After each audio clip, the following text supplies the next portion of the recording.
먼저 디모데 전서를 보내고 나서 디모데 후서를 지금 쓰게 된 이유가 있을 겁니다. 말씀드린 것처럼 디모데 전서, 디모데 후서, 우리는 두 편의 이 디모데에게 보낸 또는 에베소 교회에 보낸 편지를 우리는 성경을 통해서 알 수 있습니다. 하지만 꼭 두 편의 편지, 디모데 전서, 디모데 후서만 보냈다고는 볼 수 없습니다. 우리가 대할 수 있는, 또 대하고 있는 이 하나님의 말씀인 두 편의 편지를 우리는 보고 있지만 그 이외에도 다른 여러 번에 걸친 편지를 전했다라고도 볼 수 있는 겁니다.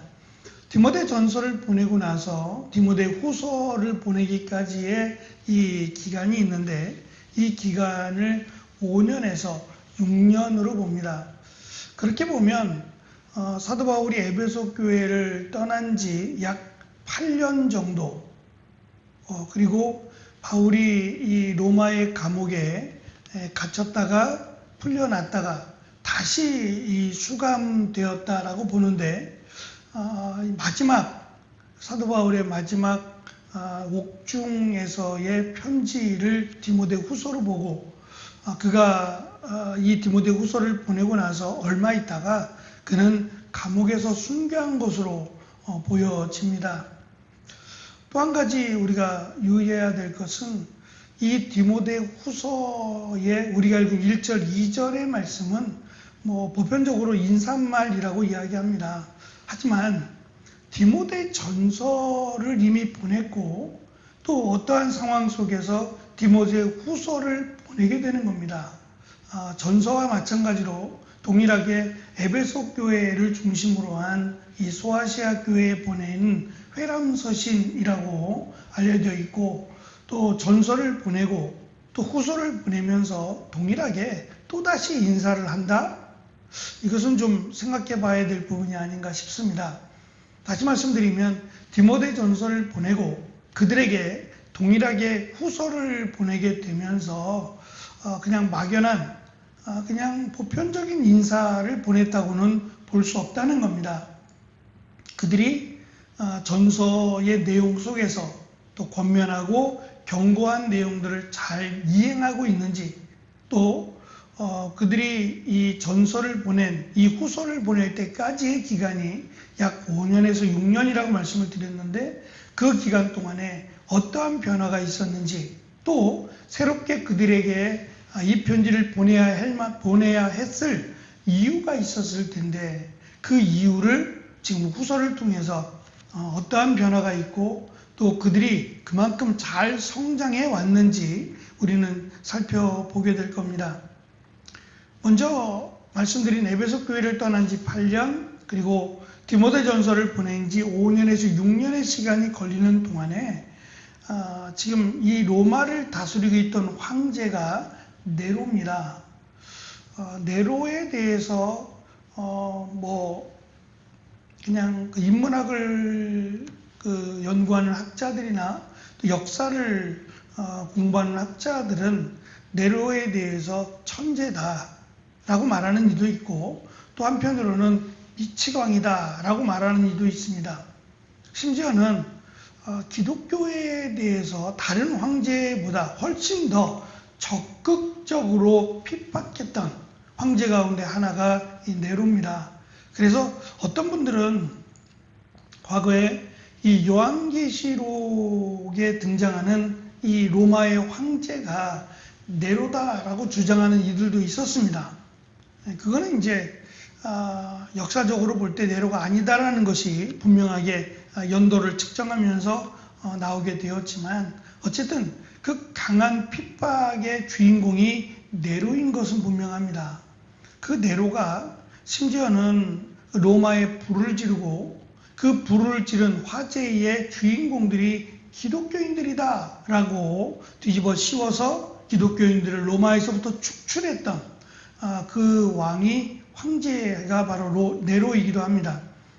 그래서 네로의 극심한 핍박 가운데서 이 지금 그 디모데 후서를 기록하면서 아무래도 이 환난과 핍박이라고 하는 것으로부터 이겨낼 것을 잘 끝까지 믿음을 지킬 것을 권면하고 있다라고 우리는 추측할 수 있습니다.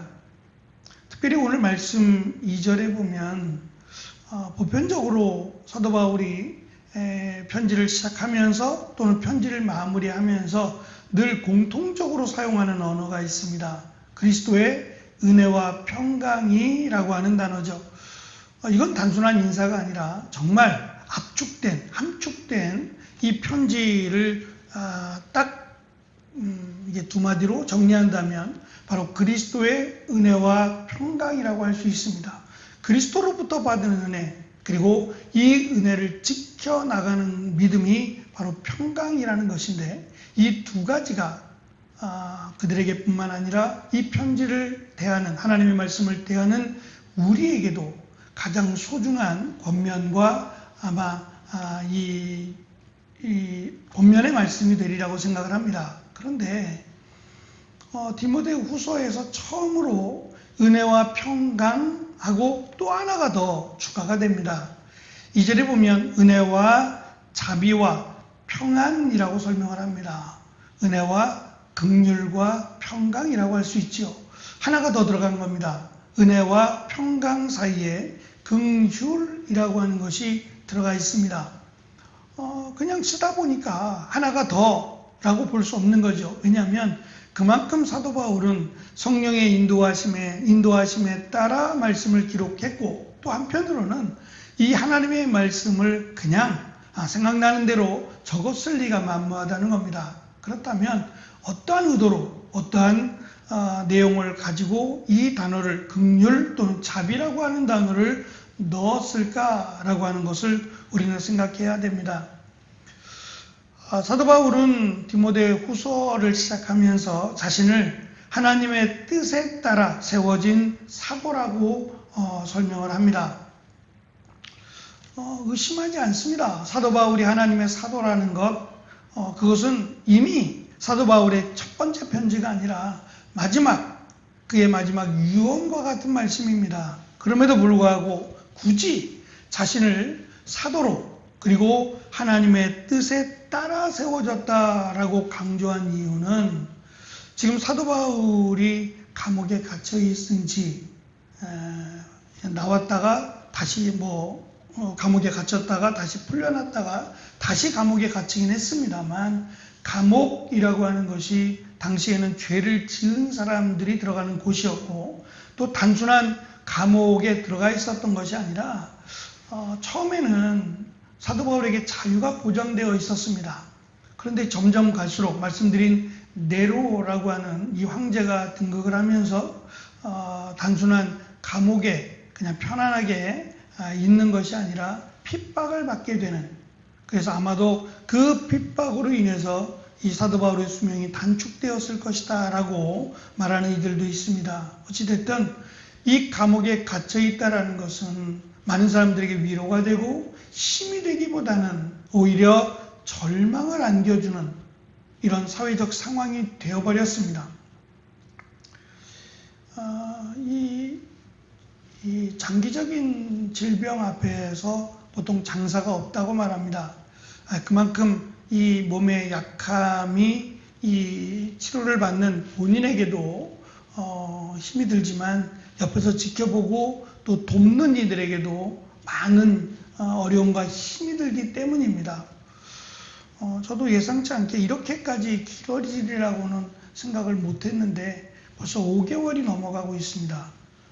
여러 번에 걸친 수술도 했고 또 입원도 하고 또 계속해서 이 통원 치료를 받고 또 아무래도 이 염증과 관련된 이 치료다 보니까 지금까지 5개월 이상을 항생제를 먹고 있어요. 또 중간중간에 지금 계속 이 봉합을 위한 치료를 받고 있는데 이 치료가 참 힘듭니다. 이 피부와 관련된 치료는 굉장한 고통이 있어요. 마취를 하는 게 아니라 그냥 이렇게 이 피부 안에를 계속 긁어냅니다. 염증이 생기지 말라는 거죠. 그래서 진통제를 늘 진통약을 먹습니다. 그냥 뭐 가끔씩 먹으면 상관이 없는데 이게 지속해서 항생제를 먹으면 후유증도 있고 또 진통제 역시도 후유증이 있어요. 내가 마음대로 컨트롤하지 못하는 그래서 내가 지금 무슨 말을 하고 있지?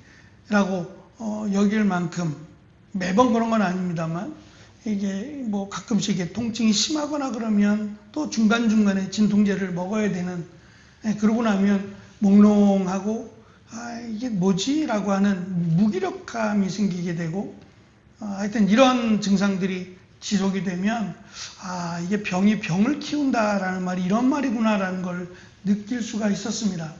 지금 사도 바울이 말씀드린 것처럼 굳이 지금 처음도 아니고 마지막입니다. 그가 마지막인 것을 느끼고 있었을 가능성도 있고 또 한편으로는 언제 또다시 이 편지를 보내게 될지도 모르는 그러한 상황이기도 하고 그럼에도 불구하고 처음이 아닌데 벌써 수십 년 가까이를 지금 사도로서 사역을 하고 있는 겁니다. 누가 사도 바울을 사도가 아니다 라고 말할 사람은 아무도 없습니다.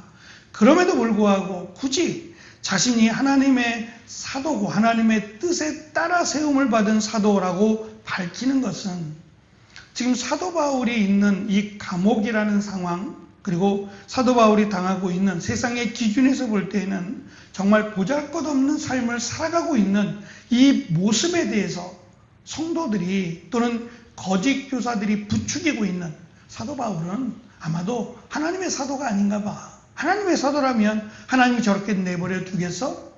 또 하나님이 그가 필요하다면 저렇게 감옥에 두도록 놔두겠냐고 라고 하는 이러한 거짓 가르치는 거짓 선지자들이 거짓 교사들이 있었기 때문에 사도 바울은 그 부분을 정확하게 강조해야겠다라고 하는 마음이 들어서 이렇게 표현했을 가능성이 많습니다.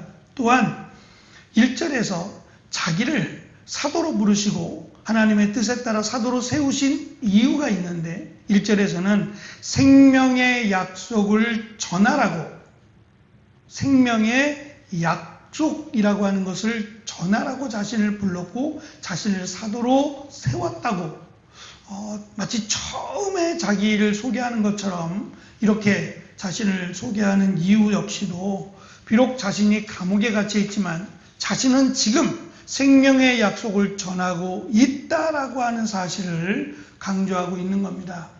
두 번째로 그가 디모데에게 자신을 아버지인 것처럼 나의 사랑하는 아들이라고 디모데를 소개합니다. 이것은 그냥 친숙하고 또 친밀하기 때문에 부르는 호칭은 아닐 겁니다. 크게 두 가지라고 볼 수 있는데 첫째는 마치 아들처럼 자녀처럼 바울을 아버지로 섬기고 있다는 것을 본인이 알고 있고 느끼고 있다는 것을 강조하기 위함이고 또 한편으로는 아들이라고 하는 것은 당시에 아버지의 유업을 물려받는 사람이에요. 지금 디모데는 시간이 한 5, 6년 정도 지난다고 했으니까 어느 정도 자리를 잡았는지는 알 수 없습니다. 하지만 여러 가지 상황 속에서 말씀드린 긍휼이라고 하는 단어가 하나 더 들어가 있어요. 이것은 디모데가 지금 자신의 스승이자 아버지인 영적인 아버지인 사도 바울이 감옥에 갇혀 있는 그리고 계속해서 핍박을 받고 있고 이 감옥에서 죽을 것이다 라고 하는 것을 그가 어느 정도 인식을 했다는 얘기입니다.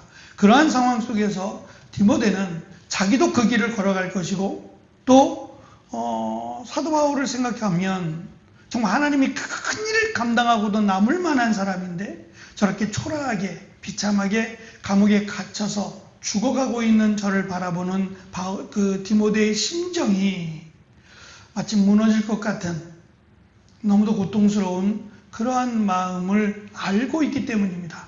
그래서 디모데가 지금 이 주변에 있는 기독교인들이나 또는 거짓 교사들이 볼 때에는 너도 저렇게 될 거야 라고 말할지 모르겠지만 분명히 자신의 아들과 같은 소중한 존재이고 하나님이 나를 세운 것처럼 디모데를 세웠다라는 것을 분명히 강조하고자 하는 의도가 담겼습니다. 또 한편으로는 믿고 맡길만 하다. 아들이니까 믿고 맡길만 하다라고 하는 것도 포함되어 있습니다. 말씀드린 것처럼 디모데의 지금 상황이 단순한 은혜와 평강이 너에게 있기를 원하노라 라고 하는 것에 추가해서 자비 또는 긍휼이라고 하는 것은 디모데의 상황이 인간적인 눈으로 바라보면 참 불쌍하고 또 처절한 상태였을 가능성이 매우 높습니다. 자신이 가장 의지하던 영적 아버지인 바울은 죄수가 되어서 차가운 감옥에 갇혀 죽을 날만을 기다리고 있는 이러한 모습을 바라보는 디모데가 참으로 그 여러 가지 복잡하고 또 지금 지속된 이런 핍박 또는 어찌할 수 없는 이 네로 황제의 이 강한 핍박과 이런 억압 속에서 절망이라고 하는 것을 맛보았을 가능성이 있습니다. 세상의 조롱 앞에서 뒤로 숨고 싶은 그런 마음을 가진 것은 너무도 당연하고 나약한 인간의 본성이라고도 할 수 있습니다. 하지만 사도 바울은 하나님의 긍휼이 너희와 함께하기를, 하나님의 은혜 그리고 하나님의 평강, 죽음을 두려워하지 않는 평강뿐만 아니라 하나님의 긍휼하심 또는 자비하심이 디모데를 포함한 그 길을, 자기와 같은 길을 걸어가는 자들에게 함께하여 주시기를 간절히 기도한다라고 강조하고 있습니다. 그래서 사도 바울의 이 신앙을 붙들어 주시고 끝까지 믿음의 경주에서 흔들리지 않도록 도와주시기를, 자신이 그렇게 지금 감옥에 있지만 기도하고 있다라고 하는 것을 이 편지를 통해서 강조하고 권면하고 있습니다. 우리가 기억해야 될 것은 지금 사도 바울이 이 권면 안에 자비하심이, 긍휼하심이 함께하기를 기도한다라고 하는 이것뿐만 아니라 성령 하나님이 우리를 위하여 말할 수 없는 탄식으로 기도하고 계시다라고 하는 사실을 우리는 기억해야 됩니다. 그래서 지치고 힘들고 어려울 때 우리는 마땅히 기도의 자리에서 하나님의 은혜를 구하고 나를 붙들어 주시기를 우리는 기도해야만 합니다. 그러면 긍휼과 자비가 풍성하신 하나님께서 우리를 붙들어 주시고 우리의 마음을 다시금 추스려 주시고 끝까지 그 일을 감당할 수 있도록 도우실 것을 사도 바울은 믿었습니다. 이 말씀을 통해서 우리도 지치고 힘들 때 내려놓는 것이 아니라 더 하나님께로 가까이 나아가 몸부림치는 귀한 은혜가 있는 우리가 되기를, 또 우리 교회 성도들이 되기를 간절히 축원합니다. 기도하겠습니다.